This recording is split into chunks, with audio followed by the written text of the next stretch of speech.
လူသေးပြီးနောက်အိမ်မှာ9ရက်ကနေသည့်ဖြစ်ရဟာဘဲကစားခဲ့တာလဲမြတ်စွာဘုရားရှင်လက်ထက်တော်ကတိတ္တဆိုတဲ့ယဟန်တစ်ပါးရှိပါတယ်အဲ့ဒီယဟန်ဟာနမတော်ဖြစ်သူလူထားတဲ့သင်္ကန်းကိုဆွဲလန်းပြီးပြန်လုံတော်မူခဲ့ရပြီးတော့အဲ့ဒီသင်္ကန်းမှာတန်းဖြစ်နေရရှာတယ်တနေ့မှာမြတ်စွာဘုရားရှင်နဲ့ကိုတော်တွေဟာသူ့เจ้าကိုရောက်လာပြီးပြန်လုံတော်မူသွားတဲ့ကိုတော်ရဲ့ပစ္စည်းတွေကိုသိသိပေးဖို့အလားမှာအဲ့ဒီတန်ပိတ်တာကြီးကငါသင်္ကန်းကြီးမထီနဲ့သင်္ကန်းပေါ်မှာငါသင်္ကန်းကြီးမထီနဲ့ဆိုပြီးတော့သင်္ကန်းပေါ်မှာပတ်ပြေးနေပြီးငါသင်္ကန်းကြီးမယူနဲ့ဆိုပြီးပတ်ချလဲပြေးလွှားနေရဲ့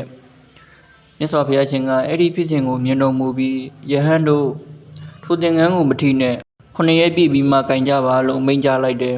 မြတ်စွာဘုရားရှင်ကတန်းတွေရဲ့အသက်ဟာ9ရက်ပဲခန္ဓာကြောင်းရဲ့9ရက်မပြည့်ခင်အဲ့ဒီသင်္ကန်းကြီးကိုအခြားကိုတော်တွေကတွားထီမိရင်တန်ပိတ်တာကြီးကတန်ရာကိုပြမမိတဲ့ကံကြောင့်အဝယ်သီးကြမဲ့ရေးနဲ့သင်္ကန်းဝတ်မိတဲ့ကိုတော်ကြောင့်တန်ပိတ်တာကြီးတိမ်မဲ့ရေးဓာတွေကိုကြုံမြင်ခဲ့လို့သင်္ကန်းကို9ရက်ပြည့်ပြီးမှကင်ကြပါလို့မှတ်ကြားခဲ့တာပဲဖြစ်ပါတယ်အဲ့ဒီကိစ္စနဲ့ပတ်သက်ပြီးလူတွေကလည်းနောက်ပိုင်းမှာ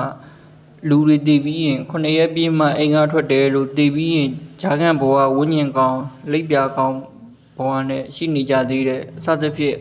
အယူမှားကိုဆောင်ရွက်လာကြတယ်ဒီအယူမှားဟာမြန်မာလူမျိုးတွေကြားထဲမှာပြန့်နှံ့နေတာကြာပြီဖြစ်ပါတယ်တည်ပြီးသူမှာဂျာကန်ဘဝဝိညာဉ်ဘဝဆိုတာမရှိပါဘူးနိဗ္ဗာန်ကိုမရခဲ့ပါကမိမိနဲ့ထိုက်တန်တဲ့ဘဝအသစ်ကိုစက္ကန့်မရှာပဲရောက်ပါတယ်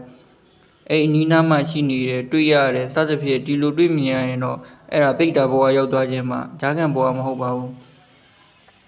နိဗ္ဗာန်မရခဲ့ရင်တည်ပြီးသူရဲ့ဝိညာဉ်ဟာတခါတည်းရှုပ်ပြောက်ပြီးမတူထူးခြားတဲ့နောက်ဘဝတစ်ခုမှာအခြားဝိညာဉ်နဲ့အခြားတရဝချက်ချင်းဖြစ်ရပါတယ်မူလဝိညာဉ်ဟာတည်ဆုံးပြီးတာနဲ့တခါတည်းရှုပ်ပြောက်ပါတယ်ဝိညာဉ်ဆိုဒီမှာဝိညာဏဆိုတဲ့ပါဠိစကားကလာတာပါဝိမတူထူးခြားသောနေရာဖြင့်ညနာတိမြင်တတ်သောတရားဒီလိုအဓိပ္ပာယ်ရှိပါတယ်